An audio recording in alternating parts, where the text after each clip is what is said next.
గెలుచుకున్నారు రేవంత్ రెడ్డిని. మేము గెలిపేయలే, ఇక్కడ కొడుకులకి వరంగల్ వాళ్ళు ఇక్కడ వాళ్ళు గెలిపించారు. మా ఇప్పుడు హైదరాబాద్ ఇటు మకాన ఒక్క మనిషి చేయలే. ఇక్కడ మొత్తం కేసీఆర్కి వేసాం కానీ ఇక్కడ చేసిరు. బంగారం తులం బంగారంతో పాటు కళ్యాణ లక్ష్మి ఇస్తారుగా. అడవిలకు 1500, ముసలానికి 4000 ఇవన్నీ తొలగిండు. ఇప్పుడు అందరూ ఇప్పుడు నెత్తికొస్తారు. బొంకించి బొరలేసిండు వాడి దొంగ. వస్తాడా కేసీఆర్? తప్పకుండా వస్తాడు. ఓటు వాళ్ళకి వేసినావుగా రేవంత్ రెడ్డికి.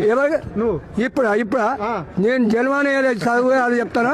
నేను మొన్న కూడా కేసీఆర్కి వేసాను కానీ మనకి వేయలే. మళ్ళీ కేసీఆర్ రావాలి. ఇప్పుడు కేసీఆర్ వస్తేనే మన బంగారు తెలంగాణ అవుతుంది. బంగారు తెలంగాణను 15 నుంచి చేయగానే వీళ్ళు కేసీఆర్ ఏం చేసిండు అయ్యా? కేసీఆర్ ఏం చేసిండు?